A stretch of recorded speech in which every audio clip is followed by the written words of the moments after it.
welcome into another 30 Minutes of Hell podcast brought to you by Field 68 Network. I'm joined by Guy Whitney. Started as a walk-on. Now he is the legend, starter, Arkansas Razorbacks, and my brother, Richie B. What's who's up? also a fan of the legend. How's it going? We might you see Richie that? B. Everett High School back there. Everett High School back there for sure. Up top. Fellas, appreciate you guys for joining me. We're going to get into a little bit of the Hogs recap right now. They're currently in the non-conference, as we know. So we'll talk a little bit about how they've done so far, how you project it. And Guy, I got to start off by saying, for all Razorback fans, this week, first of all, is the Brandon Burlsworth Trophy being given out. Yeah. To the best college football player, started out as a walk-on and earned a scholarship, and the best college football player. Right now, we have a Razorback football player that is up for the award. You, my friend, are amongst the greatest in Razorback history that has been able, when you started 95, walked on the team, not only did you earn a scholarship, but you became not only a key contributor, but you became a starter. Hey, 7 times. I didn't exactly become a starter. I played for Nolan Richardson, who started a lot of guys when he wanted to play jazz. 7 career starts. I appreciate you, Pat, but let's not get it twisted. I was not a starter. Gee, if you want to get pumped up, this is how you get pumped up, okay? There it is. He broke out the deuce. Okay? This is 97, okay? This is 97. All right. Mass shooter. So I know you appreciate that, and just to let everybody know that is listening, this right here, you know what that is, Rich? From Gino. No, that is a brick Guy Whitney got from when they were knocking down the Boston Garden. Oh, I thought Gino. It must have been Guy and Gino together, because Gino took I'm me pretty sure Gino was in cahoots. Yeah. Gino had already been there once, so he knew exactly the construction guy that I was to give $5 to get the brick. Some guy named Tito.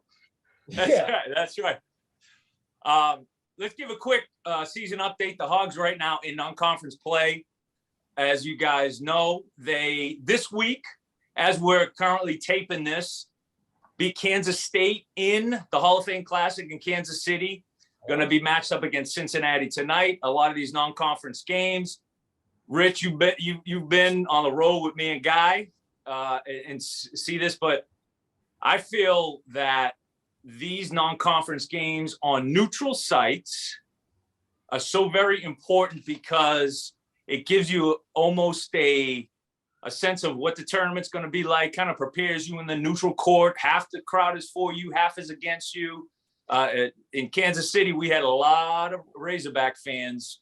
And I think that is one thing that Coach Musselman has done a great job of, is he can get everybody on the Muss Bus. He's just got that sort of charisma, and he understands the name of the game, and it's a show. Well, Guy, what has been your impressions of him since he's taken over?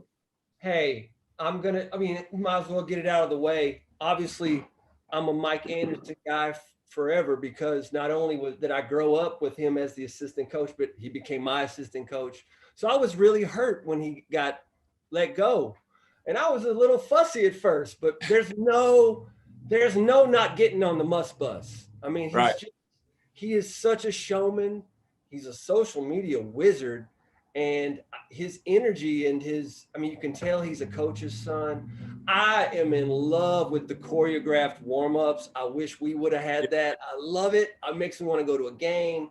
I'm on board. I love him, and his team to me looks like a team that they like each other. They pick each other up. They're unselfish. I'm stoked. And so for Razorback fans, Guy Whitney started out. Of course, he made his name Bentonville High School, matching up against Colas, big nasty. when he was at Russellville. But you went to Lions College first for a year. The year they won the national championship was my freshman year of college, and I'd taken a scholarship to an NAIA school. It was called Arkansas College then. It's called Langan now. And I don't know why I didn't think to walk on out of high school. That never occurred to me. Right. It wasn't as big then, Guy. It wasn't as big of a thing then. Well, I think people were doing it, but not how it's not structured the way it is now. true, but there were walk-ons, and just one calendar year later, I gave up that scholarship just to go try. And I think in high school, it's like, you want to get a scholarship, no matter where it is, just because, to compete with the other guys in your high school. Like, oh, you got a baseball scholarship? I got a basketball scholarship. And I think I just signed with Lyon College. It did not go well. I didn't like the style of play. And on their national championship run, it was spring break, and me and a buddy from Bentonville, Lee Mahan, drove down to Dallas to watch them play that game against Michigan in the Elite Eight. Bill Clinton was there. I had never seen it was awesome. 1994 is just special to any Arkansan. And so by the next fall, I had walked onto the team somehow. Well, they embraced you, and you, Coach Muss, he there you go. Is that the final four thing? Coach Muss he has cornered the market on transfers, and there's a lot of coaches who are good at it now. And Rich RB2 went to 7 colleges. He played at 7. I did not go to 7.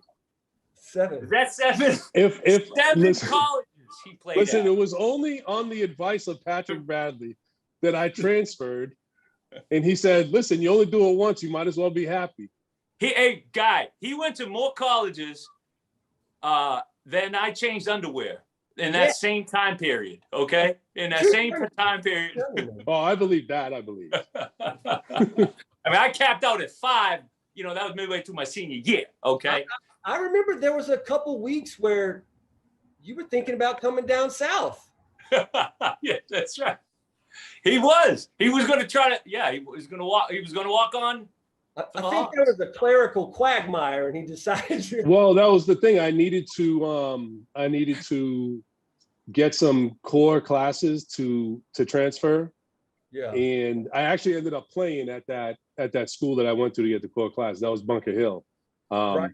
But what solidified my spot to walk on in the spirit of Guy Whitney was Hooper Hall challenged me to a one-on-one on Nolan's Ranch one day. Yeah. Antoine Hall. And we went at it, and I remember looking over, and I just remember Coach A sitting at the picnic table watching us taking notes. Always recruiting. And Hooper Hall did call a bunch of fouls that were clean strips, by the way, just for the record. Funny, I remember that cookout. I remember exactly what you're talking about. I remember people going 70 miles an hour on four-wheelers. Woo, man. Yeah. Yeah, that's when, going back to Coach Richardson would do all the cooking, right, with the ribs, and he had the big hamburgers. Hamburgers the size of, maybe the size of my weight belt. Yeah. Oh, you still got that? Yes, sir. Thanks to Cadello weight belts out of Everett, Mass. So Coach, remember he's had a spray bottle, and he would spray the hamburgers. I asked him, "What's in it?" one day. He said, "It's wine." I said, "No wonder why everybody loves those burgers." Noli burger.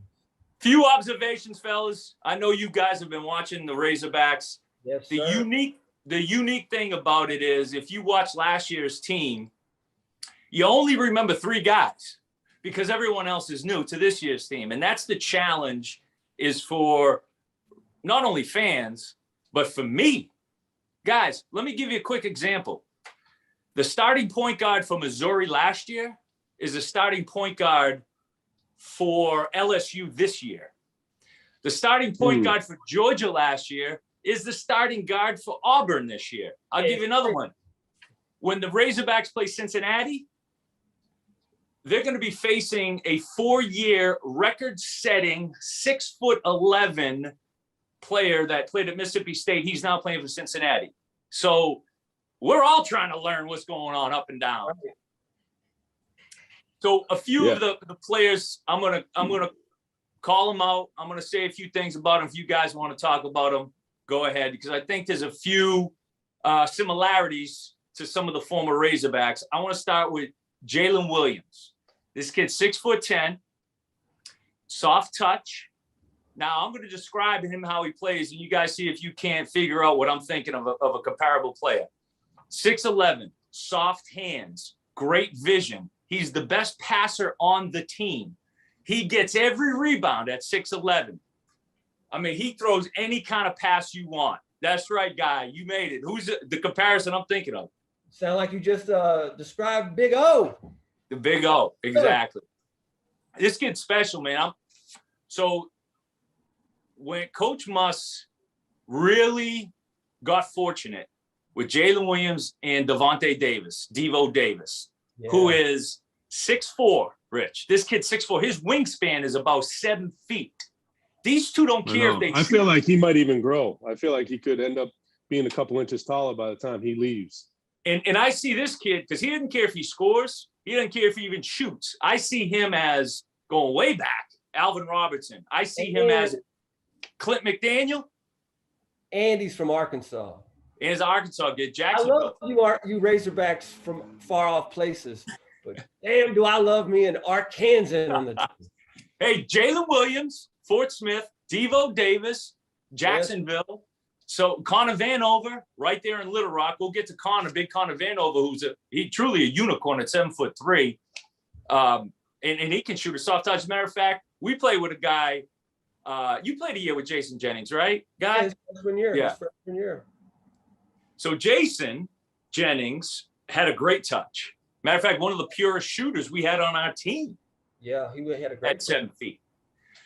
So Connor kind of gives me a little bit of that. And then the other kid that's gonna he's gonna lead the SEC in scoring this year, JD Note. That kid Note, he can get you in the post, shoot it off the dribble. Yeah, he looks more confident, more in control too. And I think like last year, you watched Coach Muss draw up great plays for Moses Moody, because he knew Moses Moody was that type of basketball player that he could get where he needed to get to score. And I think JD Note is the same thing. So I think he's going to ride him, and I think he's going to deliver. He's going to have some off games, but I do think he's going to deliver. So, JD is sort of, he's not a real point guard. He's a scoring guard. Yeah. Very valuable. So there's maybe like a lot of comparisons that go into that. I'll never throw the Lee Mayberry comparison out there because he's the greatest point guard. I love Kareem Reed, of course, my guy. But Right. Lee would be probably number one on the list, right? I mean, I got to go Kareem 1B or 1A. I don't know. I just watched Guy Whitney's Kareem recap. So I don't know that you can put another Arkansas point guard ahead of him. Man, Because he was number one. he Reem, was I just- got he you number was- one. I love he was Kareem pure Reed. instinct. He was, man, he was tough. If you were in the 8th, 9th, 10th, and 11th grade, like I was when Lee Mayberry was starting for 4 glorious years, there's only one Lee Mayberry. I mean, this dude could shoot threes and dunk on people. Right. Yeah. That was, I think, what he was the epitome of. I'm going to facilitate. If things break down, like, of course, that big shot against Texas, things broke down at the end of the game, pulls up for a 25-foot three, between the legs, pull up. That's my number 2 Razorback moment ever. Is that one after Scotty Thurman's shot? It's the Lee Mayberry Texas shot. So let me ask you, Guy, with Texas and Oklahoma just announced coming to the SEC, for guys like me and Rich, it's maybe doesn't have the impact it does for you. Oh yeah, particularly the Texas matchup is for sure. I mean, there was nothing bigger than that when we were kids, Arkansas and Texas, and I'm so glad they're going to be back in the conference, and I hope we just demolish them every time we play them. I still hate them. Gee, the other thing too is, have you been able to keep up with a lot of, you are known, and those that are watching that follow you on Twitter and us on Twitter, you've been able to keep up with filming all the behind the scenes stuff. Have you been keeping up with, now that these schools have really their own basketball specific and sports specific video departments? Yes. And that are doing what you were doing 25 years ago. Well, I know. I just watched some with Texas A&M has their own. It's called, I forget what it's called. yeah, it's all The Roots. No, It's called The Roots, because that's The like Roots? what his. No, it might not be Texas A&M. It's another school. It's an SEC school, but it's called The Roots, But and that's like the. our coach is probably 3 steps ahead of everyone else on what this is. Like, Coach Muss has probably already thought of something that we haven't even thought of yet. Like, there's a TV show called The Arkansas Razorbacks on Amazon 3 years from now or something. This guy is, he's ahead of us. One thing he's done, he likes to take famous basketball photos, and he puts himself in it with players. So, like, you remember the Manute Bowl, Muggsy Bogues? Saw that picture. Yeah, that was good. Well, he does one with Connor Vanover, and he's like, you know, Muggsy and Connor's that. I would love, Coach Muss, if you're listening, do it with great Razorback moments. Guy Whitney dunking on Mamadou Njai. Yeah. I like where your head's at, Pat. I like where your head's at. 98 Auburn. That's right. That was your senior night too. That was the last points I ever scored in Bud Walton. Was when I dunked on Mamadou Njai's entire family. The whole they shut. I think the game was. I think it was over at that point. There's no doubt about it. They had to end it because I tore the rim off the backboard. What? Just cut the lights. They cut the lights, and everybody left by flashlight. That was it. Yeah. Guy, so what you were around the national championship team. You watched the run last year with the Elite Eight. I know it was kind of tough. No one could get to any games, and we're just really watching on television. But did you see any similarities from being around the championship team with how these guys either played, or something that you maybe caught that how they carried themselves or what they said? You mean last year's team? Last year, because they had that great, the great Elite Eight run and Elite Eight. Yeah. So Well, to tell you the truth, no, it didn't even occur to me. I was just so happy to see them going further. But at this point, in my mind. Before we move on, let me tell you guys a little bit about our partners over at BetRivers Sportsbook. If you haven't signed up for BetRivers yet, now is the time, because they are offering a $250 match bonus for your first deposit. But what sets them apart is that they require just one playthrough to turn your bonus into cash money. With their Rush Pay instant approval, withdrawing your winnings is safer, it's more secure, and it's more reliable. Now that basketball season is tipping off, get in on the action at betrivers.com today, or by downloading the BetRivers iOS app. You must be 21 years or older. If you have a gambling problem, call 1-800-GAMBLER. And while I got you here, let's talk about the Field of 68 Media Network, where college basketball matters most all year round. This is a digital media and podcast network that we've been building over the course of the last year. We have shows hosted by some of your favorite players covering the program that they love the most. AJ Guyton hosts the House of Hoosier. Eric Devendorf covers Syracuse on the Scorer's Table.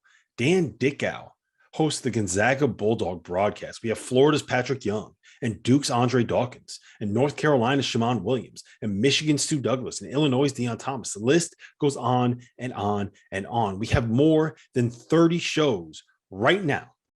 So hit the links below and check them all out. And while you're at it, make sure that you go check out the Field of 12 Media Network, your home for college football. I probably remember the national championship team even better than they were, because they're gods to me now. And they made us so happy for all, like, they just had all these, like Alex Dillard, he was like 26 years old his senior year. You know what I mean? just like built-in folklore at the time that Right. last year didn't even occur to me. I wasn't even thinking about that. I was just thinking, you know what it reminded me of was, I remember how excited and happy the whole state of Arkansas gets when something like this happens. And sure enough, when they made it to the Elite Eight, my phone started blowing up. I think a lot of people started texting everybody, and the texts were all like, do you remember this? Like, this is so fun. And like, you were hearing from people that you hadn't heard from since the 90s. And that's what's so special about the Razorbacks. And when they're successful, is that it actually affects the whole state in ways you can never quantify. It affects marriages. It affects businesses. It's a really big deal when we get that far. And that's what it was reminding me of. Like, I was up here in Manhattan when that was happening, but I was thinking, man, I wish I was on Dixon watching this. It really changes. It gets people's jobs, and you know, I'm in the radio, TV business now, and it's night and day when they are successful. And the thing is, you know, I fight this battle too. It's one thing, you know, Coach Muss was able to put his stamp on the program. However, it wasn't, you know, the program was still competing, and it was at a high level. And it was just, you don't know how many times I heard, it's been 20 years since they've been to the Sweet 16. It's been 25 years since they've been to the Sweet 16. So we just couldn't break through. Got to the second round, couldn't break through.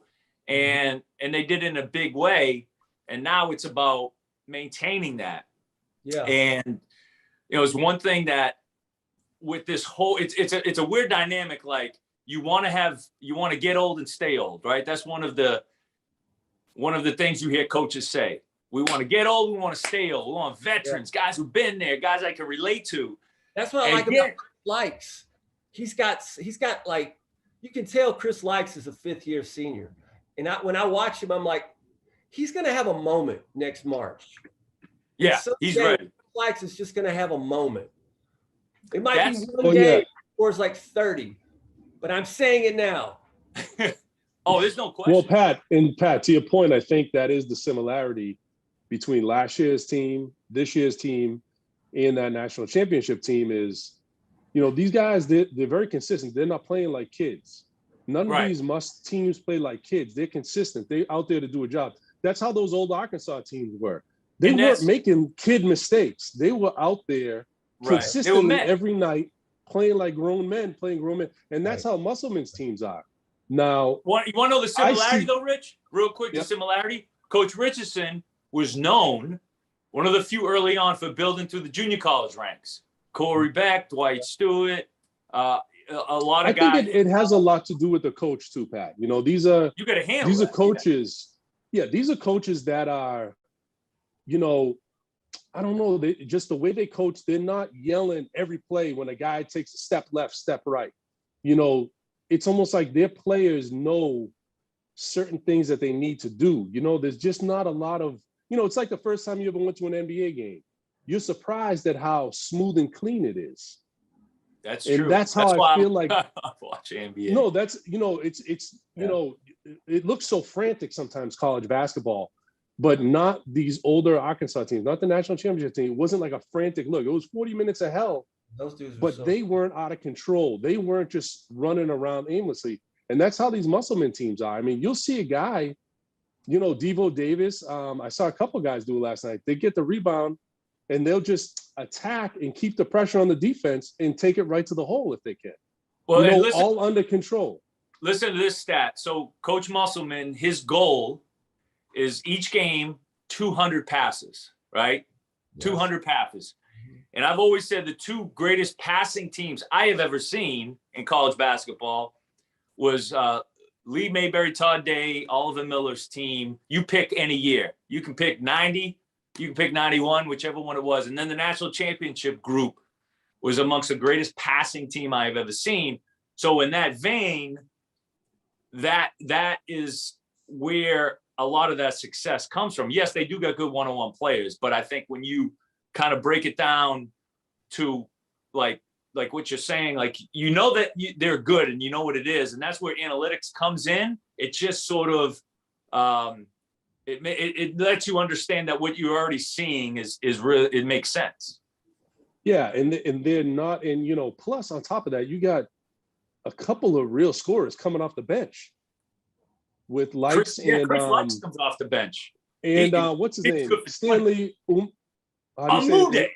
He's another Pat, one that's going to find his rhythm. He's a talented guy. But these guys are coming off the bench, Pat. These are starters in most programs. Yeah. And they're coming off the bench. No, that's what. But I'm saying, and so you have that. There's just like they have a maturity now. That's the good stuff. Yeah. I don't see where they filled the hole with their shooting last year. And that's going to be a real concern. And I got to say, tonight is going to be a big test because Cincinnati smacked down a pretty good team last night. They got a chip on their shoulder too.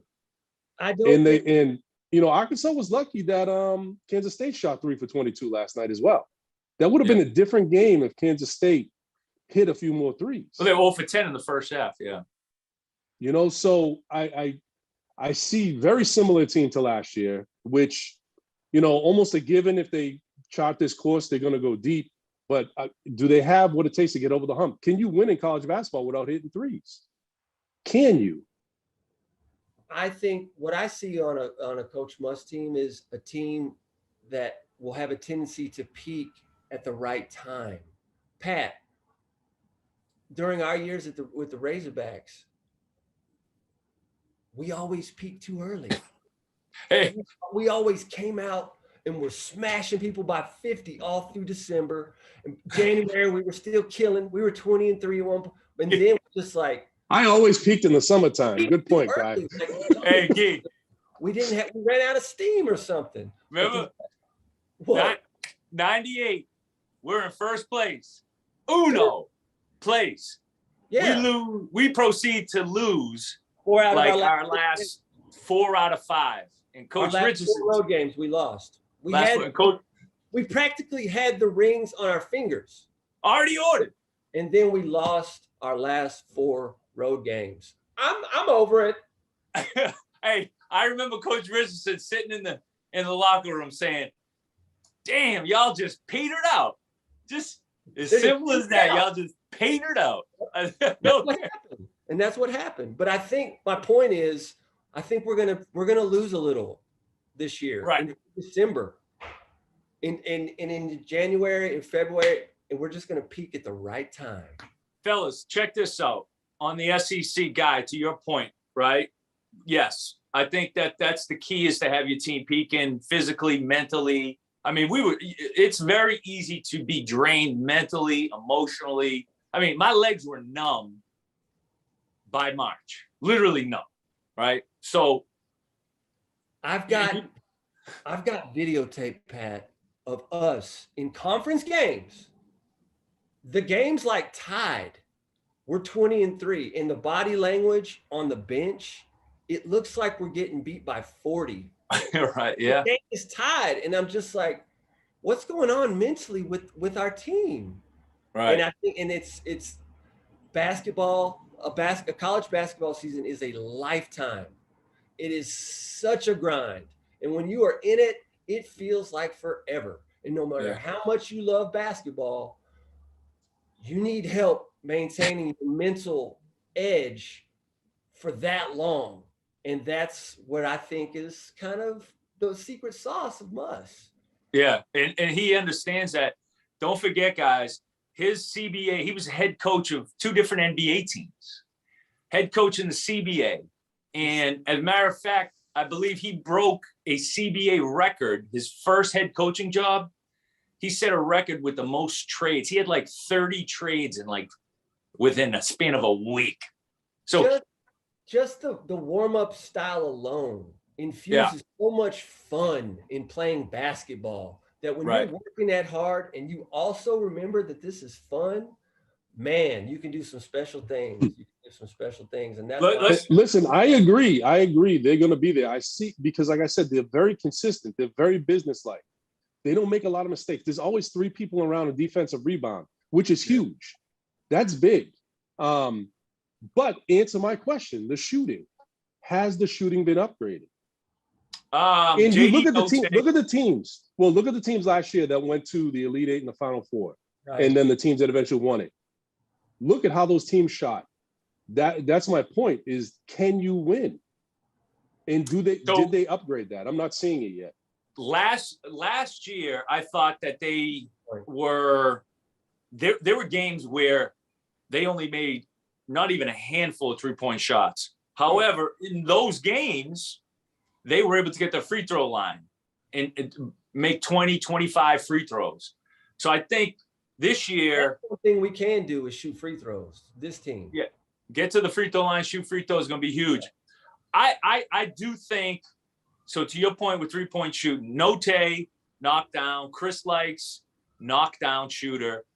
Now you have sort of, I don't know where these guys are. Devo Davis, improved shooter. Jalen Williams can stretch a defense. Connor Vanover can stretch a defense. Stanley Amude, Audice Tony, who's I call the junkyard dog. So to your point, they can, but that's that streakiness factor or that consistency. I think you said it, Rich.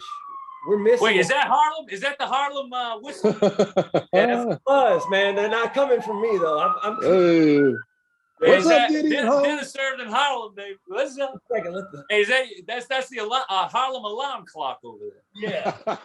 But one thing this team doesn't have is anything close to a Pat Bradley. We could use that, man. If we had that, it'd be lights out. And that just somebody and not because it's me, but yeah, that guy that's going to get you 40%, 45%. Yeah. Going to make 3. Like you can count him for 3 makes a game. Yeah, that spot up shooting. Right. It is a little. You're right. Well, though, and it's in a buster. type of You need someone who can hurt the other team, break the other team. Right. That's consistent enough where they can't play certain defenses, and that's what I said. I mean, this is a complete Arkansas team. I mean, they got everybody is a guard on this team. 6'5", 6'6", 6'7". They're all guards.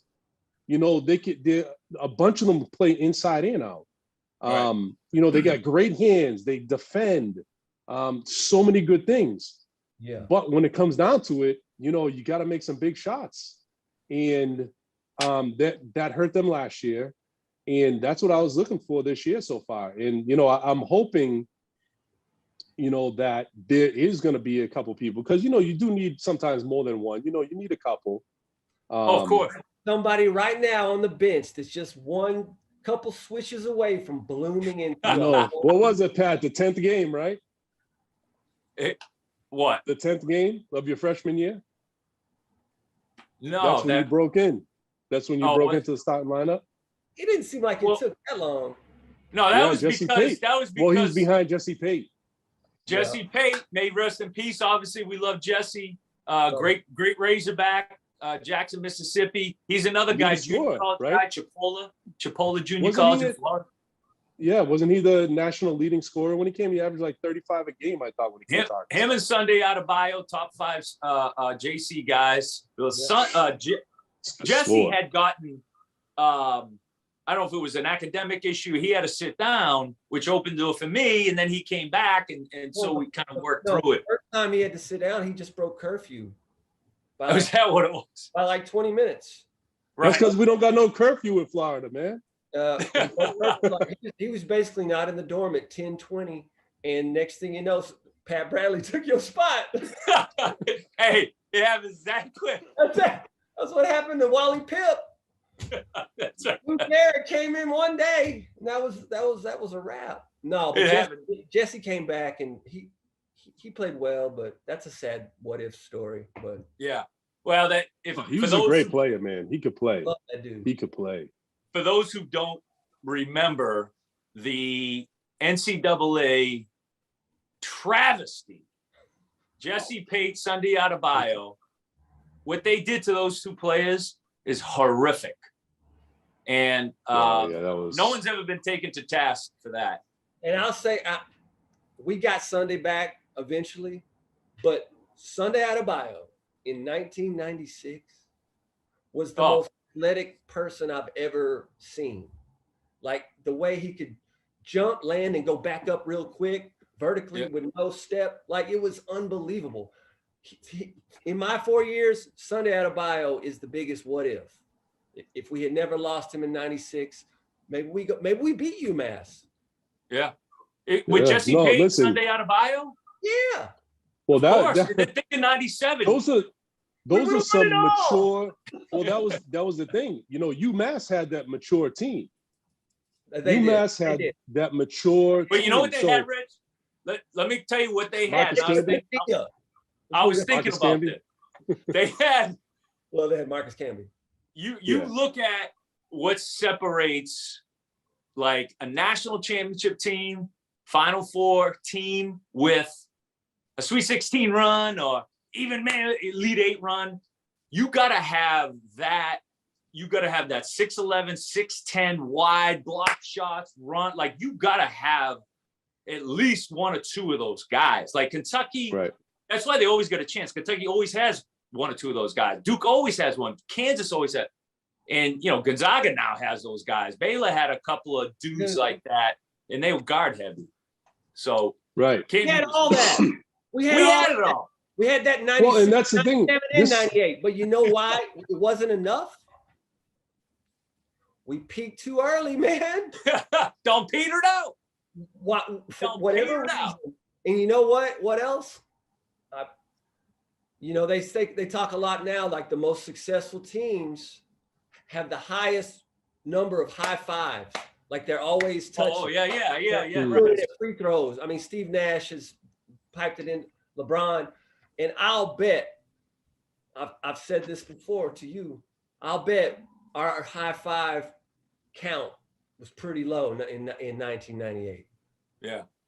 All right, good point. You had dudes that sometimes would just leave you hanging on national television. Well, high five going on in the showers. So before we end, I want to get you guys' thoughts on a couple of things. I've obviously have my opinions on it. Name, image, likeness, the new NIL. Guy, I love it. Your thoughts on that? Oh my God. Can you imagine, Pat? People, Pat Bradley and me spent every dime we had in college going out to eat. It was our favorite thing. And every night before the game, either Pat would look at me and say it, or I would look at him and say it. And we would repeat this thing that Nolan Richardson said one time. And it was, it's not the meal the day of, it's the meal the night before. And me and Pat said this every night. And we would go out to eat. We would just go hard. And if we would have had this arrangement, we could have arranged have a free meal all over Fayetteville every night before a game. That would have been our deal. You didn't even have to pay us. Just pay us in wings. That's it. Just Hugo's. That's what we spent all our money. Hugo's French fries, and it would have been pretty awesome. So I'm happy for the guys. I think it's going to be fun to watch. I already saw some Applebee's commercial from one of our football players, I think a couple days ago, and I think it's cool. Yeah, Rich. Well, I actually I think it's really good because on it now you're gonna start hating. No, I like it. I actually like it a lot, and I think you know, there were a lot of kids struggling. I mean, there were kids that couldn't go home for Christmas because they couldn't afford a plane ticket. You know what I mean? And it was trust me. Everybody knows I'm sure multiple in your 7 players. colleges you come across that. And for a lot of these guys, 2 on every team.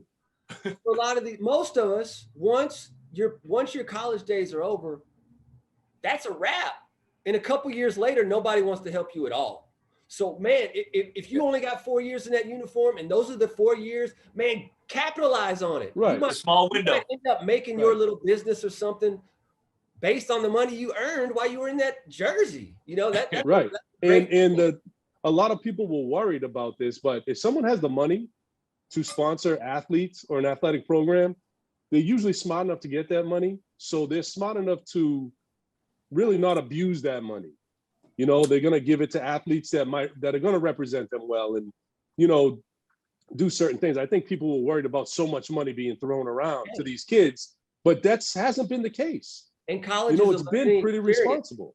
And this gives players, it's like added business school. Like you're starting to negotiate. Exactly. Yeah. Like Right. more Right. life experience for you. It's more work experience for you. You know what? I was able to do a podcast with Jalen Williams and Devo Davis, and I had to tell them. I said, fellas, 20 years ago, we didn't have to work for that money. They just gave it to us on the side. You guys got to work. Joke, but it was bullshit because nobody gave us nothing. You got to work for it now, Zach. Dude. Gotta show up at that dealership. I'm kidding, NCAA. I'm kidding, NCAA. Me and Pat tried to start a business called the Guy Whitney and Pat Bradley Lawn Care Service. That's amazing. It didn't work. It didn't work. Hey, They Guy, made how us about do this extra one? work. Oh, And hold there on. you go. I gotta flip my camera. Oh, there you I go. gotta flip. I didn't set it. I gotta flip it next time. That's Hey, perfect. you know what we had to do though? Oh, there it is. Oh man, that's bad. You know what we had to do? They wouldn't give us anything. We had to take it. See? Oh no. Pat, what are you doing? Pat Sorry. Ferry in Bud Walton Arena. There's a chair. Oh, my missing. God. I got 3 of them Oh, here. Doug Lopshire, he knows something. 3 of them in Florida. When was the last time you talked to Doug Lopshire, Pat? Man, it's been a while. Dougie Fresh, man. He took me fishing my first time ever been fishing. Bass, catfish. Doug Lopshire was one of the janitors at Bud Walton. Real swell guy.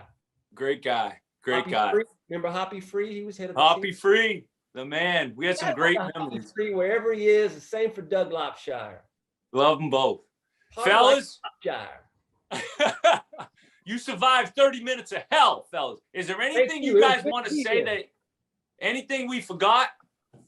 We forgot a lot of stuff. I'm just happy to see you guys. Happy Thanksgiving. Let's get a win tonight. St. John's also plays.